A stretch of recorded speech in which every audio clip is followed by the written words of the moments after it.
Donc voici la recette pour faire un gâteau blanc. C'est une vieille recette là, qui date de Mathusalem dans ma famille. C'est un gâteau qu'on dit gâteau 2 œufs. On va le mettre au four à 350 degrés. Et moi, évidemment, j'aime mieux peser les ingrédients. J'ai aussi une vieille orange qui avait été zestée, mais qui nous restait le fruit. Alors là, juste pour nous permettre de ne pas gaspiller, ben je vais passer l'orange en fait dans mon gâteau. Fait que ça va faire un gâteau vanille orange. Dans ce gâteau-là, il n'y a pas grand-chose. On dit une demi-tasse de graisse, mais ça va toujours être pour moi une demi-tasse de beurre. Parce que c'est bien meilleur le beurre. La quantité de lait va être changée parce que là, on a le jus d'orange qui fait à peu près un quart de tasse. Fait qu'au lieu d'être 3/4 de tasse de lait, ça va être une demi-tasse de lait. Donc, je peux le préparer tout de suite ici. Avec mon presse-agrumes, il y a des mesures. Fait que je peux tout mélanger déjà d'emblée. Comme ça. Et je vais utiliser le robot culinaire pour faire mon mélange. Parce que j'essaie de pas trop salir de vaisselle. Puis quand on fait des gâteaux comme ça prend souvent 2 bols. Parce qu'on fait comme le mélange de liquide en premier. Puis on met le mélange sec ensuite.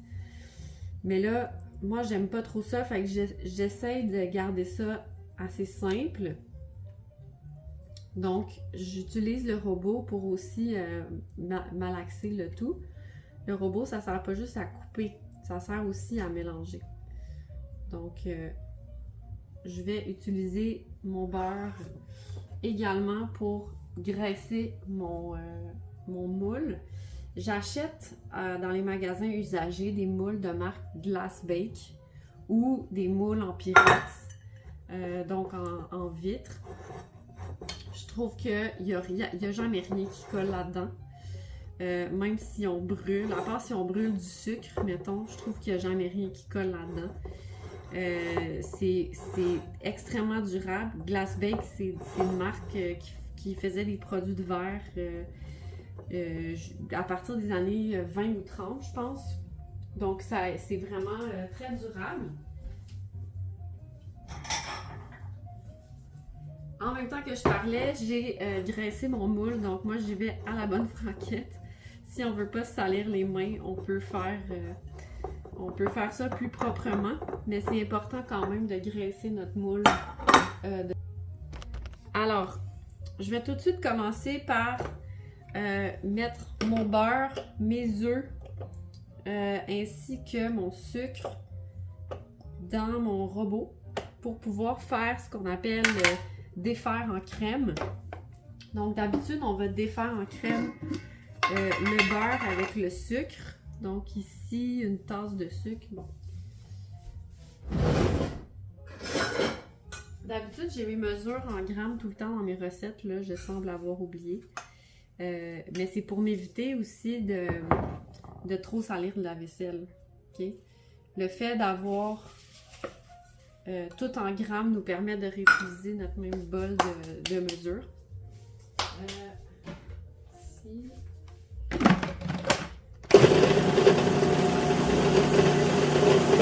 nous permet de faire une crème avec le beurre et le sucre.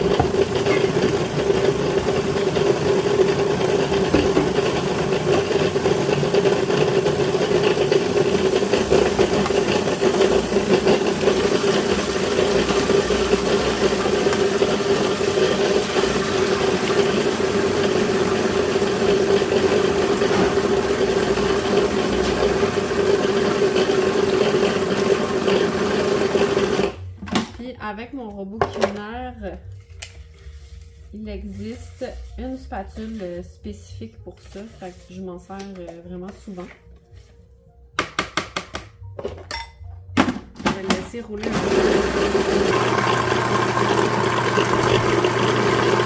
Une demi-cuillère à thé de vanille.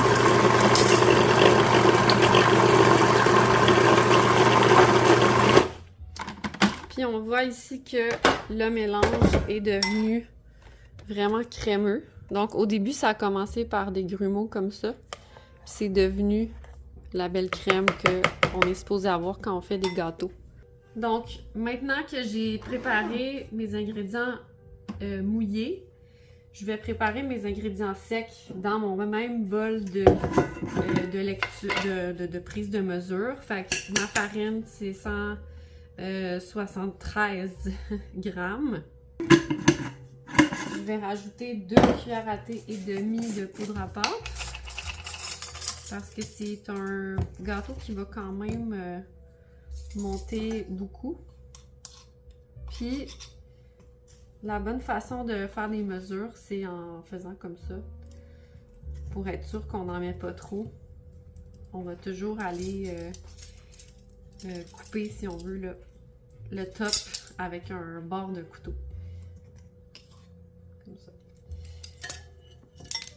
Je devrais mettre du sel aussi pour la réaction chimique et tout, mais mon beurre était salé, fait que je vais juste en mettre un petit peu, pas trop.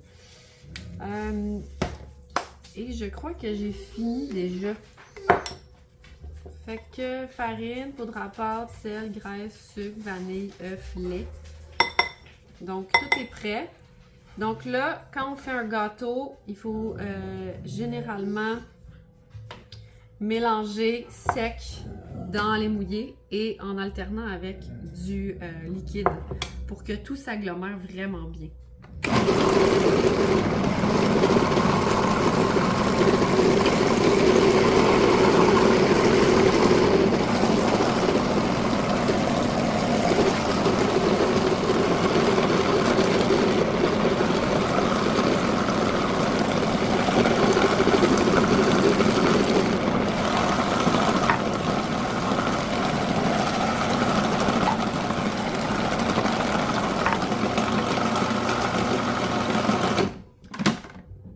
Je vais une dernière fois aller bien racler les bords juste pour m'assurer que mon mélange à gâteau va se retrouver avec pas trop de motons si on veut.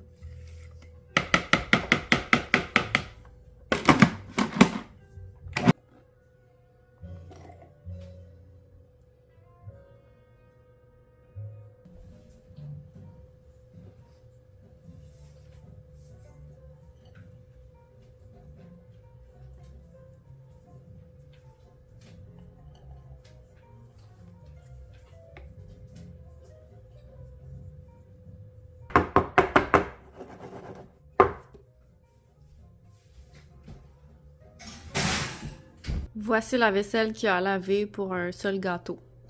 C'est pas si pire.